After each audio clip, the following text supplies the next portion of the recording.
pagi hari ini tema dari firman yang akan saya sampaikan adalah karya Roh Kudus dalam kehidupan setiap kita. Karya Roh Kudus dalam kehidupan setiap kita. Pagi hari ini saya akan bicarakan mengenai Roh Kudus dalam kehidupan kita sehari-hari. Acap kali ketika kita bicara mengenai Roh Kudus, kita hanya mendengar mengenai pengurapannya. Itu tidak salah. Satu waktu saya akan bicara mengenai pengurapan Roh Kudus. Ketika kita mendengarkan Roh Kudus, kita juga bicara mengenai karunia-karunia. Itu juga tidak salah. Ya, cepat atau lambat saya akan juga bicara mengenai karunia-karunia.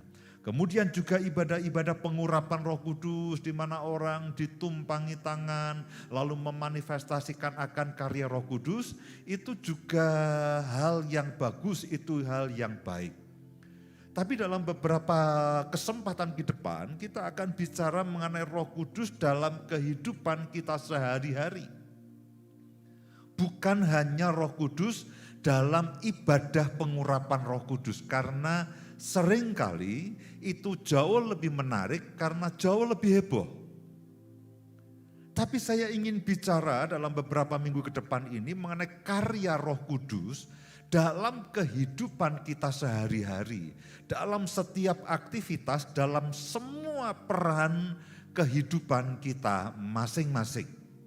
Karena dalam mindset kita, dalam alam bawah sadar kita itu lalu begini, oh ada hamba-hamba Tuhan yang sangat diurapi Roh Kudus, lalu bisa mengadakan ibadah pengurapan Roh Kudus, lalu ada tanda-tanda heran, ada orang yang rebah, ada orang yang dibaptis Roh Kudus, ada tanda-tanda heran yang ajaib dan sebagainya. Saudaraku, itu tidak salah, itu benar.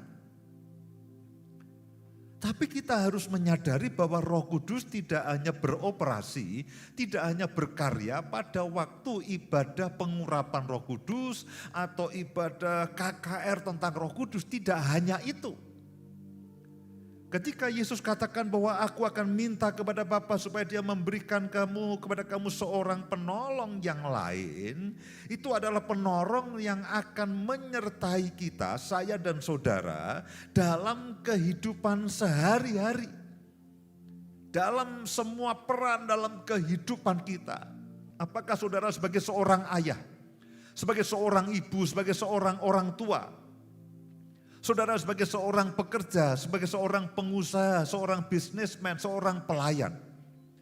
Nah, pagi hari ini saya akan lebih banyak berbicara mengenai Roh Kudus dalam kehidupan real kita masing-masing.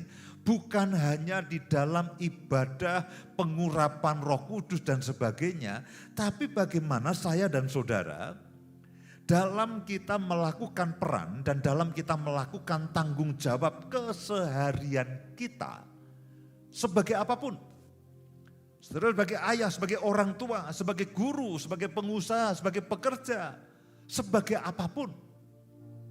Justru disitulah peran Roh Kudus itu sangat kita butuhkan. Betul bahwa kita perlu pengurapan Roh Kudus, kita perlu pengurapan Roh Kudus itu ya. Tapi bagaimana dalam kehidupan kita sehari-hari yang justru 24 jam sehari ini kita jalani. Yang justru 7 hari seminggu ini kita jalani. Nah, saya percaya Roh Kudus atau Parakletos itu yang menolong kita, itu juga dia akan memanifestasikan pertolongannya dan campur tangannya dalam setiap pekerjaan kita masing-masing. Saya akan ingatkan beberapa ayat yang minggu lalu saya sudah sampaikan, saya sudah bacakan, supaya saudara paling tidak mengerti akan tujuan dan maksud daripada Roh Kudus ini. Yohanes pasal yang ke-14 ayat yang ke-16 dan 17. Ini ketika Yesus sudah mulai berbicara kepada murid-muridnya bahwa aku akan meninggalkan kalian. Dan ketika murid-muridnya mendengar bahwa Yesus akan meninggalkan murid-muridnya, itu sebuah hal yang mereka tidak pernah bayangkan. Mereka sedang menikmati hidup bersama dengan Yesus, mereka sedang menikmati semua tanda-tanda heran dan ajaib, dan pada waktu itu mau tidak mau Yesus itu sebagai pusat perhatian, sebagai superstar. Dan murid-muridnya setiap kali ada bersama-sama dengan Yesus. Dan kalau Yesus menjadi pusat perhatian, itu mereka sangat senang sekali. Karena mereka juga mau tidak mau dikenal sebagai murid Yesus yang juga ikut nebeng keran lah. Dan mereka tidak pernah membayangkan bahwa satu waktu lalu Yesus itu akan meninggalkan mereka. Nah, tapi perhatikan apa yang dijanjikan oleh Yesus di dalam Injil Yohanes pasal yang ke-14 ayat yang ke-16. Aku akan minta kepada Bapa, dan Ia, Bapa, akan memberikan kepadamu seorang penolong yang lain, supaya Ia menyertai kamu selama-lamanya. Supaya Ia menyertai kamu selama-lamanya, yaitu Roh kebenaran. Dunia tidak dapat menerima Dia, sebab dunia tidak melihat Dia dan tidak mengenal Dia. Tetapi kamu, saudara dan saya, mengenal Dia, mengenal akan Roh Kudus itu. Kalau saudara katakan, Pak, saya kok tidak tahu. Saudara tahu. Hanya mungkin belum diwahyukan, belum disingkapkan, belum diberi pengertian. Pak, saya kok tidak kenal dan saya tidak bisa memahami akan pekerjaan Roh Kudus. Saya kok tidak merasakan akan pimpinan Roh Kudus. Saudara tahu, saudara merasakan dan saudara paham. Dan saya berdoa firman yang kita akan baca dan saya akan sampaikan pada hari ini, itu akan membuat saudara itu kenal. Karena firman Tuhan katakan, tetapi kamu mengenal Dia. Dunia memang tidak mengenal Dia karena di dunia tidak melihat Dia dan tidak mengenal Dia dan tidak menerima Roh Kudus. Tetapi saya dan saudara mengenal Dia. Saudaraku, alasan kenapa Tuhan itu memberikan Roh Kudus, karena sebetulnya hidup di dunia ini tidak mudah. Sebagai orang Kristen itu hidup di dunia tidak mudah. Sebagai orang yang pengikut Kristus, sebagai orang yang diberikan satu visi bahwa kamu akan melakukan pekerjaan-pekerjaan yang Kristus lakukan, bahkan lebih lagi.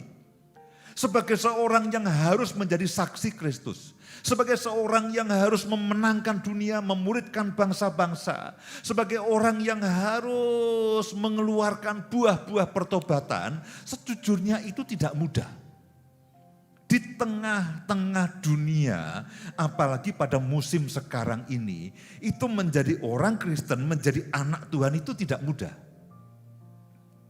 Saudara, tidak hanya cukup menjadi orang Kristen itu begini dan sebagainya. Menjadi orang Kristen itu pertama begini, kedua begini, ketiga begini. Kita harus seperti itu. Siapa yang bisa? Siapa yang sanggup bertahan untuk menjadi orang Kristen yang baik? Karena itulah Tuhan tahu bahwa sebagai murid Kristus itu tidak mudah untuk melakukan seperti yang Yesus lakukan, untuk menyelesaikan amanat agung Kristus itu tidak mudah. Yesus tahu itu tidak mudah.